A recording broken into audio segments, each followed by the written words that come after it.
Hi, hello, నమస్తే, good morning. వెజిటేబుల్స్కి వెళ్ళినప్పుడు ఈ రెడ్, యెల్లో, గ్రీన్ క్యాప్సికమ్ ఒకే ప్లేస్లో కనిపించాయన్నమాట. ఇంకేముంది తీసుకున్నాను. ఈపీ నూడిల్స్లోకి యాడ్ చేసుకోవచ్చని.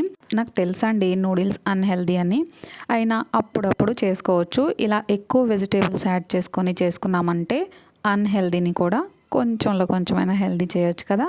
ప్యాన్లో ఆయిల్ హీట్ చేసుకొని red, yellow, green capsicum cut చేసుకున్న ముక్కలు వేసేసుకోవాలి. అలాగే పచ్చిమిర్చి, ఉల్లిపాయలు కూడా వేసుకోవాలి. అందులోనే రుచికి సరిపడా సాల్ట్ వేసుకోవాలి. ఈపీ నూడిల్స్ మసాలా కూడా యాడ్ చేసేసుకోవాలి.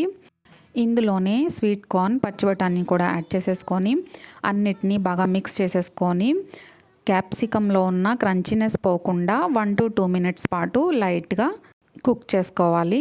కుక్ చేసిన తర్వాత వెజిటేబుల్స్ అన్నిటినీ సపరేట్గా బౌల్లోకి తీసేసుకోవాలి. సేమ్ ప్యాన్లోనే నూడిల్స్ కుక్ చేసుకోవడానికి సరిపడినంత వాటర్ని యాడ్ చేసుకొని అందులోనే సాల్ట్ యాడ్ చేసుకొని అలాగే ఈపీ మసాలా ఉంటుంది కదా, అది కూడా యాడ్ చేసేసుకొని స్క్రీన్లో చూపించిన సాసెస్ కూడా యాడ్ చేసేసుకొని నూడిల్స్ యాడ్ చేసుకొని బాగా కుక్ చేసేసుకోవాలి. ఆ తర్వాత ఫైనల్గా మనం కుక్ చేసి పెట్టుకున్న వెజిటేబుల్స్ అన్నింటినీ యాడ్ చేసేసుకొని నిమ్మరసం, సన్నగా తరిగిన కొత్తిమీరను కూడా యాడ్ చేసేసుకొని 1 to 2 మినిట్స్ వరకు కుక్ చేసుకొని వేడిగా సూపీగా సర్వ్ చేసుకుంటే ఈ చలికాలంలో చాలా బాగుంటుంది. ఒకసారి తప్పకుండా ట్రై చేయండి.